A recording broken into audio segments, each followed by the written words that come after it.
मोहतरम हजरात, मेरा नाम हसीब खान है और मैं कहानियां सुनाता हूँ। और आज की कहानी का नाम है सीक्रेट घर। जिस तरह हैरी पॉटर ने अपनी आधी जिंदगी किसी सीढ़ी की नीचे बिताई थी, ठीक उसी तरह मैंने भी जिंदगी के थोड़े बहुत पल एक सीढ़ी नीचे बिताए थे। रहमान मंजिल के ग्राउंड फ्लोर पे मैं रहता था और पहले फ्लोर पे रहती थी सिमरन। एक सीढ़ी इन्हीं दो मंजिल को जोड़ती थी। इसी सीढ़ी के नीचे की खाली जगह में हम दोनों का दूसरा घर था। जिस तरह खुफिया लोग खुफिया जगहों पर खुफिया चीजों की तस्करी करते, ठीक उसी तरह मैं और सिमरन भी यहाँ बैठकर लेज कुरकुरे की तस्करी किया करते। एक कोने में सिमरन का प्लास्टिक वाला किचन सेट था, उस पे जब ना तब वो चाय चढ़ा देती। फिर हम दोनों खाली कप से चाय पीते और भरे पैकेट से थोड़ा बहुत खाते जाते। कल अनुराग बासु मर गया। सिमरन की बातें ऐसे ही शुरू होती। हाँ, मैंने देखा, पर दीदी ने बोला कि 2-3 एपिसोड में फिर जिंदा कर देंगे। जिंदा कर देंगे? ऐसा थोड़ी ना होता है। मुझे कहते हुए अपनी लॉजिक पे पूरा भरोसा था। बेट लगा ले फिर। चल लगी बेट। हम दोनों अनुराग बासु के जिंदा होने का इंतजार करते रहे। फिर एक दिन उसके छोटे से दिमाग में एक बड़ा सा आइडिया आया। क्यों ना इस घर को एक दरवाजा दिया जाए। कैंची, चादर, टेप लाया गया और जोर शोर से हमारा कंस्ट्रक्शन शुरू हो गया। चादर फाड़ चीर के हमने उस जगह के मुंह पे चिपका दिया। ठीक उसी दिन सिमरन ने इस जगह को एक नाम दिया, सीक्रेट घर। रहमान मंजिल के तीसरे फ्लोर पे रहते थे शुएब भाई। बचपन की जो 2-4 गाली आती थी मैं उन्हें रोज देता था। तेरे नाम कटने वाले शुएब भाई मोटरसाइकिल भी लहरिया कट मारते चलाते थे। मैं शुएब भाई से नफरत करता था। क्यों? क्योंकि कमीने ने मुझे खूब कूटा था। सोसाइटी के बाहर कूटा था और सबसे बड़ी बात, सिमरन के सामने कूटा था। क्यों कूटा था?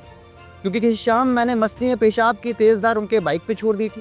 क्यों छोड़ दी थी? अब हर क्यों का जवाब तो मुझे याद नहीं। तब से वो मेरे रशिया और मैं उनका यूक्रेन। अनुराग बासु तो जिंदा नहीं हुआ। मैंने सिमरन से पूछा तो वो कुछ नहीं बोली। आज सिमरन थोड़ा उदास थी। क्या हुआ? लेस कहाँ है तुम्हारा? मैंने अपनी लाइन दोहराई। दीदी को कोई लड़का छेड़ रहा है। छेड़ रहा है? हम दोनों को छेड़ना शब्द ज्यादा समझ नहीं आया, पर इतना पता था कुछ तो गलत है। आज हमारे सीक्रेट घर में बहुत दिनों बाद ऐसी खुफिया मीटिंग हो रही थी। तो चलो फिर उस लड़के को पकड़ते हैं ना। मेरे इतना कहते ही हम दोनों एक नए मिशन पे लग गए।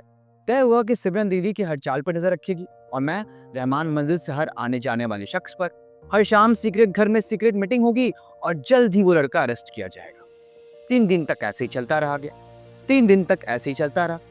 वैशाली दीदी पे कड़ी नजर रखी गई, पर दीदी कॉलेज के लिए नजर चुरा के निकल ही जाती।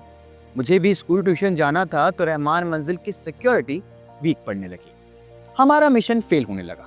पर फिर एक दिन जब मैं सिमरन का इंतजार उसी सीक्रेट घर में कर रहा था, तो ऊपर सीढ़ी पर किसी के फुसफुसाने की आवाज आई। फुसफुसाहट तेज हुई और हंसी बदल गई। क्योंकि मैं मिशन पे था तो मैंने पड़ताल करने की ठानी। जैसे ही झांक कर देखा, मेरे तो होश ही उड़ गया। सिमरन की दीदी का मुंह शुएब भाई के मुंह के बिल्कुल अंदर। छी छी छी किस। बचपन में किस किसी पाप से कम नहीं लगता था। मुझे तो घिन आती थी। और जब मैंने सिमरन की दीदी को एक घिनौना काम करते देखा तो पेट्रोल की दाम की तरह वहां से भाग पड़ा। शुएब भाई मेरे नाम चिल्लाते रहे और मैं छी छी छी कर भागता रहा। मिशन में अनएक्सपेक्टेड इवेंट के कारण मैं अंडरग्राउंड हो गया। एक तरफ शुएब भाई मुझे ढूंढ रहे थे और दूसरी तरफ सिमरन। मैंने खूब कोशिश की भूल जाऊं, पर कमबख्त शुएब भाई का चेहरा मेरे सामने आ ही जाता। सिमरन की दीदी को भी पूरे मोहल्ले में यही एक मुंह मिला था। 2 दिन बाद सिमरन ने मुझे सीक्रेट घर बुलाया तो उसके हाथ में एक कागज था, गुलाबी रंग का। मुझे लगता है कि मेरी दीदी को छेड़ नहीं रहा, बल्कि उनका तो चक्कर चल रहा है। सिमरन ने बड़ी चिंता से कहा, कैसे पता? अरे पापा ने फोन चेक की तो वैसे वाले मैसेज मिले। कैसे वाले? अरे वैसे वाले। और देखो ना, उनके बैग से लव लेटर मिला मुझे। क्या लिखा है? मैंने पूछा। मैंने कागज खोला तो एक कविता लिखी थी। कविता मुझे बिल्कुल समझ नहीं आई। पोएम लिखा है, पर अपना नाम नहीं लिखा। मुझे पता है वो कौन है। आखिरकार मैंने सिमरन को वो किस वाली बात बता दी। छी छी छी किस। सिमरन को किस का मतलब पता था। वो मुझसे ज्यादा शौक में थी। अगले 15 मिनट तक हम दोनों ने एक दूसरे को बताया कि किस करना कितना बड़ा पाप होता है। तय हुआ कि सिमरन आज ही जाके मम्मी को सब बता देगी। मैं खुश था कि सिन्हा अंकल शुएब भाई को कूटेंगे और मैं ताली बजाऊंगा। मेरा बदला ही पूरा हो जाएगा और मिशन भी सक्सेसफुल। अगली सुबह मेरी नींद ट्रक की आवाज से खुली। बालकनी में जाके देखा तो सिन्हा अंकल अभी दोनों बेटियों के साथ जा रहे थे। मम्मी ने बताया कि बड़ी लड़की वैशाली का कोई चक्कर था तो घर खाली कर पटना जा रहे हैं। अरे ऐसा भी कोई करता है क्या? ये तो प्लान का पार्ट था ही नहीं। मैंने बहुत सारे सामान के बीच सिमरन को खोजा। सिमरन रो रही थी। सिमरन की दीदी वैशाली उससे ज्यादा रो रही थी। सिन्हा अंकल दोनों का हाथ जोर से पकड़ के गाड़ी में बैठा रहे थे। मैंने चिल्लाया, सिमरन! इससे पहले कि हमारी नजर मिलती गाड़ी चल पड़ी और सिमरन मुझसे हमारे सीक्रेट घर से हमेशा हमेशा के लिए चली गई। शाम हुई तो मैं किसी तरह नीचे आया। सीक्रेट घर अब बस सीढ़ी के नीचे ही खाली जगह थी। मैंने गुस्से में वो चिपकी चादर नोच दी, किचन से पलट दिया, घंटों भर वहां बैठ के रोता रहा।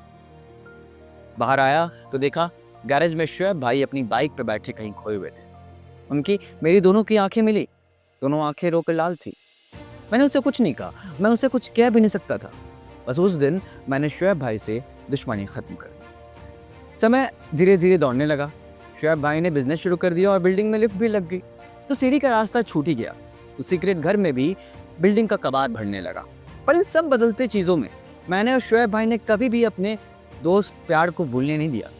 फेसबुक पर अकाउंट बना के जब सर्च में सिमरन लिखा तो कुल 400 सिमरन मिली, पर मेरी सिमरन इनमें से कोई नहीं थी। पीपल यू मे नो में शुएब भाई का नाम दिख भी जाता पर सिमरन कहीं नहीं दिखती। हाँ, बचपन में सिमरन से मुझे प्यार नहीं था। प्यार को मैं समझता भी नहीं था। पर जब समय और दूरी की पूरी कोशिश के बाद उसे बुला नहीं पाया तो प्यार समझने लगा। काश कि मुझे थोड़ा प्यार तब समझ आता तो मैं शुएब भाई को कविता समझ जाता। उस कविता का मतलब मैं सिमरन को बताता। फिर हम भी कभी उस सीढ़ी पर किस किया करते। अब मुझे किस करना बिल्कुल भी पाप नहीं लगता। किस करना तो पुण्य का काम है। मैं सिमरन को किस कर लूँगा तो वो बुरा मान जाएगी क्या? मैं एक काम करूँगा, उसके माथे पे किस करूँगा, केयरिंग भी लगेगा। मैं ऐसी ही बेढंगी बातों में सिमरन को खोज लिया करता। फिर एक रोज शुएब भाई मेरे दरवाजे पे आए। उनके हाथ में एक कार्ड था और चेहरे पे लंबी मुस्कान। कार्ड पर नाम पढ़ते ही मुस्कान उनके चेहरे से कूदकर मेरे चेहरे पे आ गई। शुएब वेक्स वैशाली। मैंने कब कहाँ कैसे बहुत सारे सवाल करने चाहे पर शुएब भाई मुस्कुराए और बोले, शुएब प्यार भी स्टाइल में करता है। मेरे मन में उस कविता की इज्जत और भी बढ़ गई। शुएब भाई पे प्राउड फील होने लगा। आखिरकार शुएब भाई ने अपने वैशाली को खोज लिया। मैंने उनकी शादी में आने का वादा किया और इस वादे के साथ साथ मेरे अंदर एक गुदगुदी शुरू हो गई। वैशाली दीदी की शादी तो सिमरन भी आएगी। वो आएगी तो मुझे पहचानेगी। उसे हमारा सीक्रेट घर याद होगा। लेस, कुरकुरे, कहीं वो सब भूल ना गई हो। मेरी कुछ दिन की बेचैनी के बाद वो दिन आ ही गया जब शुएब भाई स्टाइल से रीजन का सोसाइटी को लात मारकर शादी कर रहे थे। शादी सस्ती और छोटी थी तो सामने के मैदान और गैलरी में टेंट लग गए। वेज के नाम पे पनीर और नॉन वेज के नाम पे चिकन का काउंटर भी लग गया। एक मंडप भी सज गया। शादी हिंदू रिवाज से होनी थी तो शुएब भाई पंडित भी ले आए थे। सच पूछो तो लगने लगा था कि शुएब भाई सच के सलमान खान है। मैंने सिमरन को खोजना शुरू किया। चेहरे से चेहरा मिलाता गया पर सिमरन कहीं दिखी। वैशाली दीदी भी काफी बदल गई थी। सिमरन भी बदल गई होगी। मेरा दिल बैठने लगा, फेरे लगने लगे। किसी ने बताया कि लड़की वालों की तरफ से कम ही लोग आए हैं, उन्हें शादी मंजूर नहीं। सिमरन को शादी मंजूर नहीं किया। जरूर सिमरन को अब भी किस करना पाप लगता होगा। मुझे शादी वाहियात लगने लगी।